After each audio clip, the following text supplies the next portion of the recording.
Lori Tanner, ladies and gentlemen, back by popular demand, President and CEO of Ranken Jordan. Good morning, Lori Tanner. Hi. How's the traffic out there? You know, it's a little interesting, but I made it.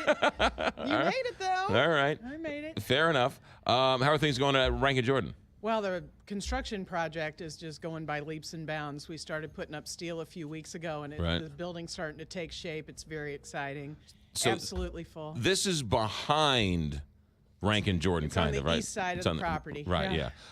And this is going to do what for Ranken Jordan? We will more than double our clinical space. Today we have 34 patients. We'll have the capacity. We'll be licensed for 60 beds when we're finished with this project. So more than double, and a lot more therapy space. How are they doing in terms of timeline? We're on time. You're on time. We're on time, under budget, and on time. Well, because I would think that if you weren't on time, you would pick up a hammer and start and make sure they end up on time. I would do whatever would be most effective and less destructive. There you go. What's the story about the Homewood Suites grand opening? What's this all about? Maryland Heights Homewood Suites is doing a really exciting project for Ranken Jordan. They're under construction right now too, and really just about to open. And it's a literacy program. We have activities scheduled for an entire week. Actually, we have a can drive that'll go through the end of the month of just promoting literacy. There's just fun activities, really trying just to get out the word about both the new opening of this hotel at the corner of Dorset and 270, and also saying a few good things about Ranken Jordan. What's this Lewis the Duck book? It's a great book that teaches kids about the importance of reading. Okay. And gets, siblings involved, and not just kids, adults too. Right. A lot of people hear the phrase or the term Ranken Jordan. They know it's a wonderful hospital. They know it's a great charity, but they don't quite exactly understand it because it takes a while to get your head wrapped around it. We take care of the sickest children in our communities. They live in intensive care units. They have multiple medical issues, maybe not just one or two, but sometimes 4 or 5. Right. And they don't need to stay in the intensive care unit anymore, but they're not ready to go home. They need that getting better place. The parents also need that time to be able to adjust, to learn how to take care of their medical needs, and all the while supporting them developmentally, and the parents, being able to decrease their stress and their anxiety over it too.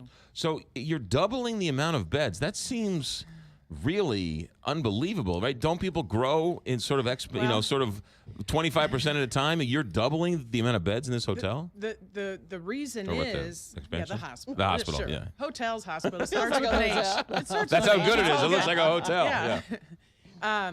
Actually, the need is there. Today, we're absolutely full with 34 patients. Right. We have 12 children that if we had 12 beds today, we would fill those. And there are a total of over 25 kids on our referral list. Those are the kids that are ready to come to us within a week. We haven't even marketed for 60 beds. Right. So we could fill, if we had 60 beds today, they'd be full. The reason is the need is there. Right.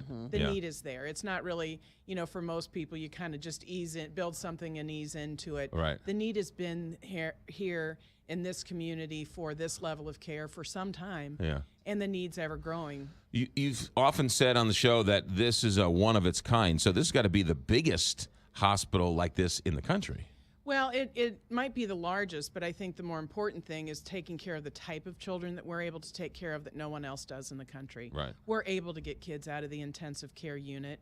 We're able to rehab kids, take kids sooner into our rehab programs that might be on a ventilator, that might have a feeding tube or a bunch of pumps that wouldn't be considered rehab capable at this point. We're able to do that now, and no one else Right. is. And how long is the stay usually average? Our average length of stay is 42 days, but it's a little confusing because we have some kids that are with us just, maybe 10. Right. And then we have some kids that are with us for a couple of years. Well, last time I was there, you see the mothers with the kids, and it really brings it home when you teach the parents how to deal with the kids so they can take them home. That's a big part of it as well.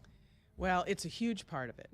If we don't take care of the parent, they can't really, we really need to make sure that they're comfortable, that they can give all of these doses of medications, Right. to do the treatments, to do the therapies, to know when their child is getting sick so that it's not just when there's a huge emergency that they can tell.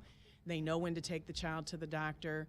And also teach them about living again, that you can go to the grocery store with your child on a ventilator, Right. or you can go to church, or you can go to the zoo or a baseball game or a hockey game. Right. Those are the things we're trying to teach the living part. Healthy kids don't come with directions. Kids with some extra needs, right, really don't come with directions. Well, the medical stuff, we can give them the directions. There still have to be the parent. The siblings really have a hard time in this situation too.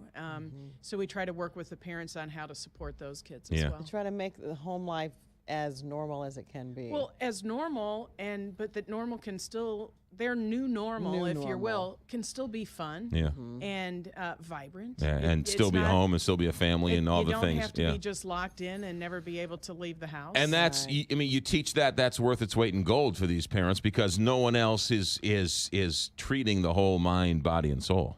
Well, if we don't, if we really don't take care of the parent's heart. Right.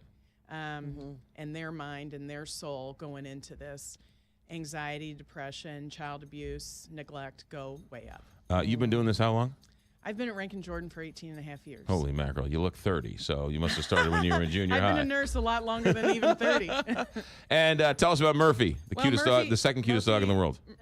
Murphy is a facility dog. He was donated to Ranken Jordan last June by Champ Assistance Dogs. He works with the children every day. He works with them in therapy.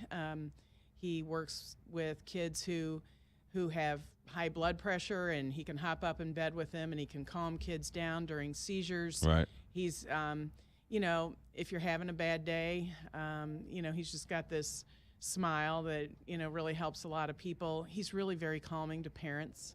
And, the staff all love him. He just makes you smile. Yeah. How can he not? He's just he's just a adorable. beautiful boy.